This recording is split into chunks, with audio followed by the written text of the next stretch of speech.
Halo semua, perkenalkan saya Darsela Andriani, NPM saya 20508423, saya dari kelompok 11, terima kasih. Saya Aksnesia Nesin, NPM 18507627.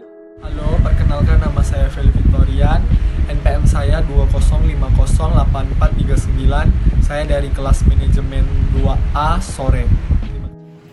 Dan perkenalkan, nama saya Clara Christy, NPM saya 20508418. Baiklah, sekian dari perkenalan singkat kami. Sekarang silakan simak video pembahasan berikut ini ya. Apa itu lingkungan hidup? Menurut Undang-Undang Nomor 23 Tahun 1997, lingkungan hidup adalah suatu kesatuan ruang dengan semua benda, daya, keadaan, dan makhluk hidup, termasuk manusia dan perilakunya, yang mempengaruhi kelangsungan peri kehidupan dan kesejahteraan manusia serta makhluk hidup lain. Menurut Munajat dan Nusa Putro, lingkungan hidup adalah semua benda dan daya serta kondisi, termasuk di dalamnya manusia dan tingkah perbuatannya, yang terdapat dalam ruang di mana manusia berada dan mempengaruhi kelangsungan hidup serta kesejahteraan manusia dan jasad-jasad hidup lainnya. Selanjutnya, ini adalah teori-teori dan pengembangan paham yang tepat. Yang pertama, human-centered ethic, anthropocentrisme. Yang kedua, animal-centered ethic, animal-centrisme. Yang ketiga, life-centered ethic, biocentrisme. Yang keempat, deep environmental ethic, ekosentrisme. Yang kelima, deep ecology ethic, ekosentris. Yang keenam, egosentris. Yang ketujuh, teosentrisme. Yang kedelapan, nikomakea. Selanjutnya, teori yang pertama, human-centered ethic atau anthropocentrisme. Anthropocentrisme adalah suatu pandangan yang menempatkan manusia sebagai pusat dari sistem alam semesta. Pandangan ini berisi pemikiran bahwa segala kebajikan yang diambil mengenai lingkungan hidup harus dinilai berdasarkan manusia dan kepentingannya. Manusia dan kepentingannya dianggap yang paling menentukan dalam tatanan ekosistem dan dalam kebijakan yang diambil dalam kaitan dengan alam, baik secara langsung atau tidak langsung. Hanya manusia yang mempunyai nilai dan mendapat perhatian. Segala sesuatu yang lain di alam semesta ini hanya akan mendapat nilai dan perhatian sejauh menunjang dan demi kepentingan manusia. Alam dilihat hanya sebagai objek, alat, dan sarana bagi pemenuhan kebutuhan dan kepentingan manusia. Dengan demikian, alam dilihat tidak mempunyai nilai dalam dirinya sendiri. Teori antropocentrisme walaupun bersifat egois, namun tetap menuntut kesediaan manusia untuk memelihara lingkungan. Karena lingkungan yang baik sangat penting bagi kelangsungan hidup manusia. Selanjutnya, teori yang kedua, animal-centered ethic atau animal-centrisme. Animal-centrisme adalah suatu pandangan yang beranggapan bahwa bukan hanya manusia yang pantas mendapat pertimbangan moral, melainkan juga dunia hewan. Perhatian moral tidak hanya terbatas pada manusia, tapi juga mencakup seluruh dunia hewan. Menurut etika ini, binatang mempunyai hak untuk menikmati kesenangan karena mereka dapat merasa senang dan harus dicegah dari penderitaan.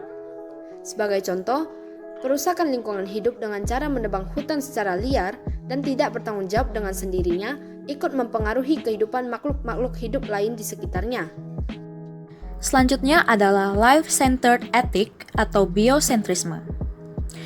Adalah suatu pandangan yang menempatkan alam sebagai yang mempunyai nilai dalam dirinya sendiri, terlepas dari kepentingan manusia. Teori biocentrisme mengagungkan nilai kehidupan yang ada pada ciptaan, sehingga komunitas moral tidak lagi dapat dibatasi hanya pada ruang lingkup manusia. Teori ini memberi bobot dan pertimbangan moral yang sama kepada semua makhluk hidup. Di sini, dituntut bahwa alam dan segala kehidupan yang terkandung di dalamnya haruslah masuk dalam pertimbangan dan kepedulian moral. Setiap ciptaan, yakni makhluk hidup, pantas mendapatkan keprihatinan dan tanggung jawab moral karena kehidupan merupakan inti pokok dari concern moral. Manusia tidak mengorbankan kehidupan lainnya begitu saja atas dasar pemahaman bahwa alam dan segala isinya tidak bernilai dalam dirinya sendiri. Selanjutnya adalah Deep Environmental Ethic atau ekosentrisme. Adalah suatu pandangan yang didasarkan pada pemahaman bahwa secara ekologis, baik makhluk hidup maupun benda-benda abiotik lainnya saling terkait satu sama lain. Ekosentrisme berkaitan dengan etika lingkungan yang lebih luas. Air di sungai, yang termasuk abiotik, sangat menentukan bagi kehidupan yang ada di dalamnya.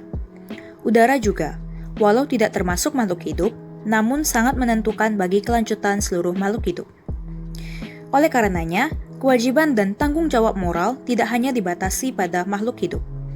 Kewajiban dan tanggung jawab moral yang sama juga berlaku terhadap semua realitas ekologis. Selanjutnya adalah Deep Ecology Ethic atau ekosentris. Dipopulerkan oleh Ernest yang dasar filosofinya tentang lingkungan hidup sebagai ekosofi, yakni kearifan mengatur hidup selaras dengan alam. Menurut etika ekosentris ini, lingkungan secara keseluruhan dinilai pada dirinya sendiri. Dengan demikian, manusia dengan kesadaran penuh diminta untuk membangun suatu kearifan budi dan kehendak untuk hidup dalam keterkaitan dan kesaling tergantungan satu sama lain dengan seluruh isi alam semesta sebagai sebuah rumah tangga, suatu gaya hidup yang semakin selaras dengan alam. Selanjutnya adalah egosentris. Adalah etika yang mendasarkan diri pada berbagai kepentingan individu. Egosentris didasarkan pada keharusan individu untuk memfokuskan diri dengan tindakan apa yang dirasa baik untuk dirinya. Egosentris mengklaim bahwa yang baik bagi individu adalah baik untuk masyarakat. Menurut J. Sudrianto pada tahun 1992, orientasi etika egosentris bukannya mendasarkan diri pada narsisme, tetapi lebih didasarkan pada filsafat yang menitik beratkan pada individu atau kelompok privat yang berdiri sendiri secara terpisah seperti atom sosial. Inti dari pandangan egosentris ini menurut Sonny Keraf pada tahun 1990 menjelaskan bahwa tindakan dari setiap orang pada dasarnya bertujuan untuk mengejar kepentingan pribadi dan memajukan diri sendiri. Dengan demikian, etika egosentris mendasarkan diri pada tindakan manusia sebagai pelaku rasional untuk memperlakukan alam menurut insting netral. Hal ini didasarkan pada berbagai pandangan mekanisme terhadap asumsi yang berkaitan dengan teori sosial liberal. Selanjutnya adalah teosentrisme. Adalah etika lingkungan yang lebih memperhatikan lingkungan secara keseluruhan, yaitu hubungan antara manusia dengan lingkungan. Pada teosentrisme, konsep etika dibatasi oleh agama atau teosentrisme dalam mengatur hubungan manusia dengan lingkungan. Untuk di daerah Bali, konsep seperti ini sudah ditekankan dalam suatu kearifan lokal yang dikenal dengan nama Trihita Karana atau THK, di mana dibahas hubungan manusia dengan Tuhan atau Parahyangan, hubungan manusia dengan manusia atau Pawongan, dan hubungan manusia dengan lingkungan, yakni Palemahan. Selanjutnya adalah Nicomachean. Nicomachean Ethics dalam bahasa Inggris, atau Ta Etika, adalah karya Aristoteles tentang kebajikan dan karakter moral yang memainkan peranan penting dalam mendefinisikan etika Aristoteles. Ke-10 buku yang menjadi etika ini didasarkan pada catatan-catatan dari kuliah-kuliahnya di Lyceum dan disunting atau dipersembahkan kepada anak lelaki Aristoteles, yakni Nicomacheus. Teori Nicomachean memusatkan perhatian pada pentingnya membiasakan berperilaku bajik dan mengembangkan watak yang bajik pula. Aristoteles menekankan pentingnya konteks dalam perilaku etis dan kemampuan dari orang yang bajik untuk mengenali langkah terbaik yang perlu diambil. Aristoteles berpendapat bahwa eudaimonia adalah tujuan hidup, dan bahwa usaha mencapai eudaimonia bila dipahami dengan tepat akan menghasilkan perilaku yang bajik. Selanjutnya, tanggung jawab moral dan perubahan sikap. Istilah moral yang kita kenal berasal dari bahasa Latin, yaitu mores, yang berarti adat kebiasaan. Sedangkan moral berasal dari bahasa Yunani, yaitu ethos, yang berarti kebiasaan. Dalam kehidupan sehari-hari, moral lebih dikenal dengan arti susila. Moral adalah budi pekerti, sikap mental atau budi perangai yang tergambar dalam bentuk tingkah laku berbicara, berpikir, dan sebagainya, yang merupakan ekspresi jiwa seseorang, yang akan melahirkan perubahan, baik menurut akal dan syariat atau perbuatan buruk. Ruang lingkup moral meliputi bagaimana cara agar dapat hidup lebih baik dan bagaimana caranya untuk berbuat baik serta keburukan. Perubahan sikap timbul ketika seseorang berubah pikiran dari positif menjadi negatif, dari sedikit positif menjadi sangat positif, dan dari tidak menentukan sikap hingga memilikinya. Karena fungsi nilai dari sikap tersebut, proses yang dapat merubahnya adalah sebuah fokus utama yang dipelajari dalam psikologi sosial. Tanggung jawab moral dan perubahan sikap meliputi sebagai berikut. Yang pertama yaitu dasar bagi perubahan sikap, yang kedua itu adalah acuan tanggung jawab.